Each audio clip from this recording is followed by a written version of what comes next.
屈な窓辺に吹き込む風に顔をしかめた episode 10 की starting में माकून दिखाया जाता है जो अपनी मॉम की बहुत ज़्यादा चिंता कर रहा होता है। जब भी वो घर पहुंचता है तो देखता है कि उसकी मॉम के साथ एक सेलर है। माकून बोलता है ये तो एक सेलर है जो मेरी मॉम को कुछ बेच रहा है। वो बोलती हैं कि इसका मैं क्या करूं। वो सेलर बोलता है कि आप इसका बहुत ही अच्छे से इस्तेमाल कर सकती हो, ये आपकी पूरी गैंग को आपकी तरह ही ताकतवर और स्ट्रांग बना देगा। माकून ये देख के चौंक जाता है कि यहाँ पर क्या हो रहा है। माकून बोलता है कि मेरी मॉम को तो बार्बरिंग करना आता ही नहीं है और वो बहुत ही ज़्यादा गुस्सा हो जाता है सेलर के ऊपर। देव बोलता है कि मॉम आप इस सेलर पर बिल्कुल भी विश्वास नहीं कीजिए और माकून एक धमाकेदार एंट्री के साथ उसे धमकाने लगता है, पर सेलर उसकी बातों पर ध्यान नहीं देता और बोलता है कि आपके बेटे के लिए बहुत ही ज़्यादा फ़ायदेमंद है। माकून बोलता है कि ये क्या बोले जा रहा है मेरी मॉम से। जब भी सेलर उन्हें बहुत सी चीज़ें बताता है कि ये आपके बहुत सारे काम में आ सकता है और आपके बेटे के सबसे ज़्यादा। ऐसा सुनकर वो बहुत ज़्यादा खुश हो जाती हैं ममा को। और वहाँ पर जैन बोलती है कि देखा ये क्या क्या बोल रहा है। माकून बोलता है कि इस पागल आदमी की बात मत सुनिए, आपको ये बॉल खरीदने की ज़रूरत नहीं है। वो सेलर उसे गुस्से से देखता है और बोलता है कि आपको उसे खरीदना चाहिए। जब भी वहाँ से तेज़ी में निकल जाता है ममा को बोलते तुम्हारा शुक्रिया मुझे बचाने के लिए। रिपोर्टर बोलते ये तो एक बम है। माकून बोलता है क्या एक बम। माकून भी बहुत ज़्यादा चौंक जाता है और ये जगह किसी वक्त ब्लास्ट होने वाली है। जैन बोलती है कि हमें यहाँ से जल्दी भागना होगा। माकून बोलता है हाँ हमें यहाँ से जल्दी निकलना होगा और उस बॉम्ब में से बच्चे की रोने जैसी आवाज़ें आ रही होती हैं। ममा को बोलती है कि कोई बच्चा रो रहा है क्या। माकून बोलता है कि हमें यहाँ से जल्दी निकलना होगा। मम्मा को जब भी उस बॉम्ब को उठाकर सहलाने लगती हैं बोलती हैं कि शांत हो जाओ बच्चे, शांत हो जाओ, रोते नहीं है, तुम्हारी मम्मी तुम्हारे पास है। मम्मा को ऐसे देखकर माकून बोलता है कि ये बम है कोई बच्चा नहीं। मम्मा को बोलते नहीं इसमें से बच्चे की रोने जैसी आवाज़ आ रही है इसीलिए चुप कराना ज़रूरी है। माकून बोलता है कि ये काम नहीं करेगा, हमें यहाँ जल्दी बाहर निकलना होगा। नहीं ममाको के सहलाने से वो एकदम शांत हो जाता है।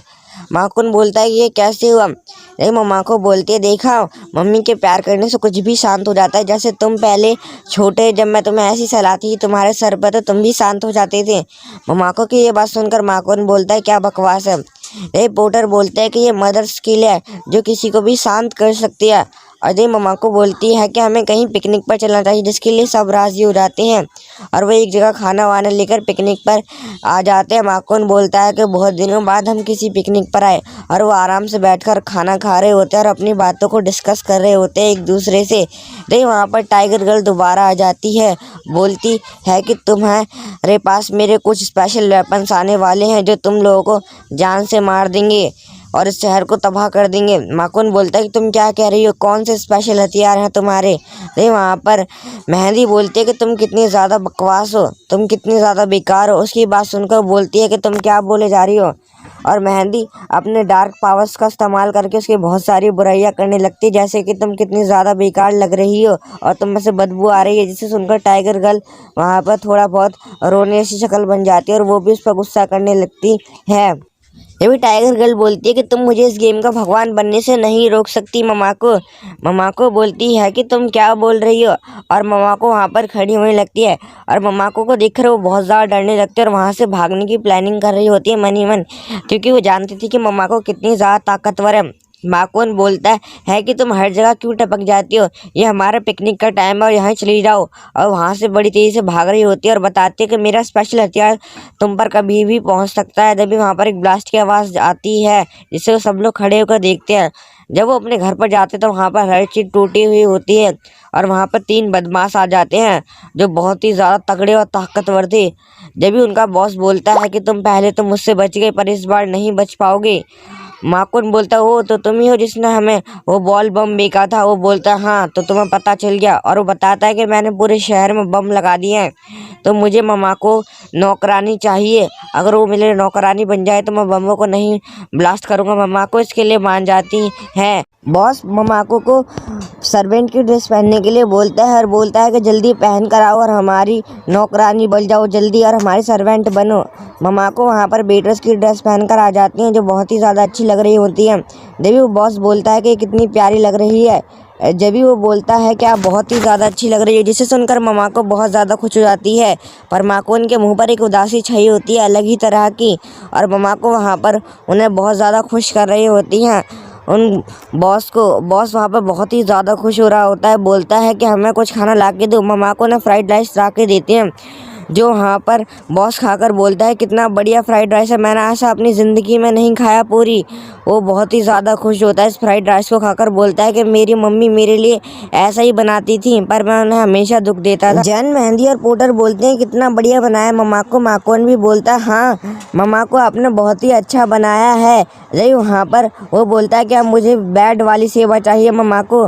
नहीं, वहाँ पर मेहंदी बोलते तुम क्या बोल रहे हो, जब उसका साथी धारदार हथियार दिखाकर उसे शांत कराया था। माकोन बोलता नहीं ममाको आप ऐसा नहीं कर सकती।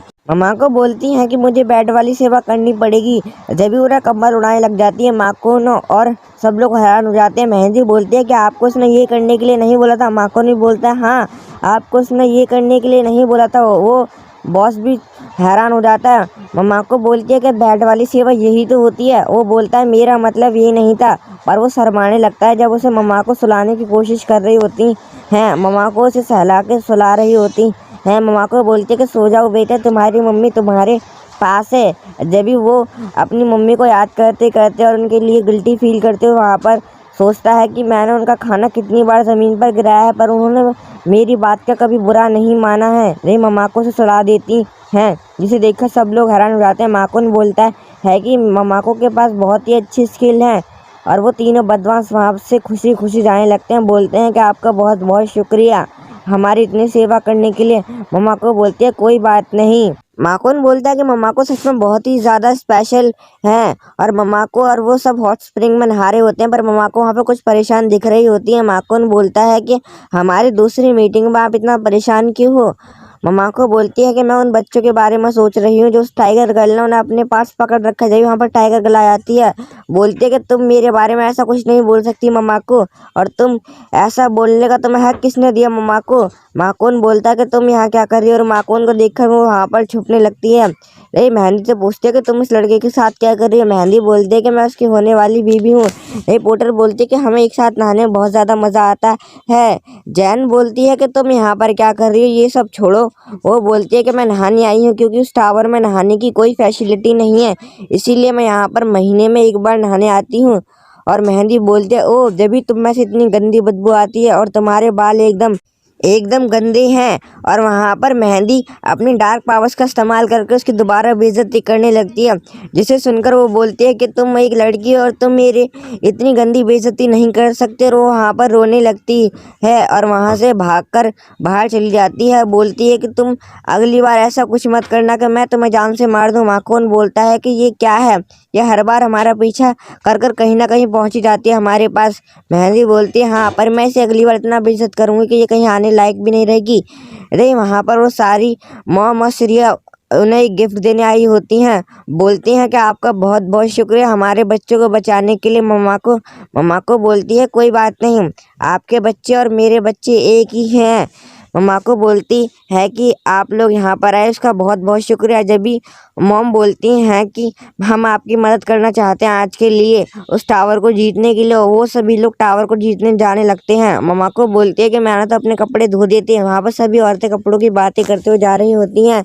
माकोन बोलता है कि ये क्या बातें कर रही हैं। जब भी टाइगर गर्ल उन्हें खड़े होकर देख रही होती है, बोलती है कि ये लोग कितने अजीब हैं। टाइगर गर्ल ममाको को देखती है जो बहुत ही ज़्यादा चमक रही होती हैं, और ममाको और माकोन एक साथ बात करते हुए जा रहे होते हैं काफ़ी सारी। जब एक लेडी माकोन के पास आती है, बोलती है कि मुझे घर जाना है। माकोन बोलता है आपको घर क्यों जाना है। वो बोलती है कि मैं अपने घर की सारी विंडो खोल कर आ गई हूँ, मुझे डर है कि कोई मेरे घर में से सामान चोरी ना कर ले। वो बोलती है कि मैंने यहाँ की सारी मॉम से बात करी और वो बताती हैं कि आसपास के घरों में बहुत सारी चोरियाँ हो रही हैं। और वो माकोन से बोलती हैं कि मुझे जाने दो, अब मैं घर का काम करके वापस आ जाऊँगी। माकोन बोलता है कि हाँ आप जाइए। उसके लिए जैन को बुलाता है और बोलता है कि जैन तुम इसे टेलीपोर्ट कर उसके घर तक पहुँचा दो। और जब वहाँ पर जैन के पास बहुत सारी औरतें आ जाती हैं, बोलती हैं कि मुझे भी कुछ काम है, मुझे भी मेरे घर तक छोड़ दो, बस मेरे घर के गेट तक छोड़ दो या मेरे घर के गली के पास छोड़ दो। और हमें टाइगर गर्ल दिखाई जाती है जो एक ग्रेनेड का बटन लेकर खड़ी होती है और उसे दबा देती है गलती से, और वो बहुत ही तेजी से नीचे गिरती है। वो बोलती है कि ये रोने की आवाज़ें कैसी आ रही हैं। वो बोलती है क्या बम एक्टिवेट हो गए हैं, और वहाँ पर सारे बम फटने की तैयारी पर आ जाते हैं। वो बोलते हैं वो नहीं, बम तो फटने वाले हैं। नहीं, वहाँ पर बहुत बड़ा ब्लास्ट हो जाता है डैगूना टावर में। जैन की हालत ख़राब कर दी होती है, उससे टेलीपोर्ट करवा करवा के मॉमों ने, और फिर भी उनकी इच्छाएं ख़त्म नहीं हो रही होती हैं। जब भी एक मॉम उनके पास आती है, बोलती है क्या तुम मेरे घुटनों का दर्द ठीक कर सकती हो। वहाँ पर मेहंदी बोलती है हाँ मैं कर सकती हूँ, पर आपको इसके लिए और ज़्यादा दर्द होगा। और वहाँ पर एक मॉम पोटर को खाना खिला रही होती हैं। माकुन बोलता है कि यहाँ पर ये चल क्या रहा है।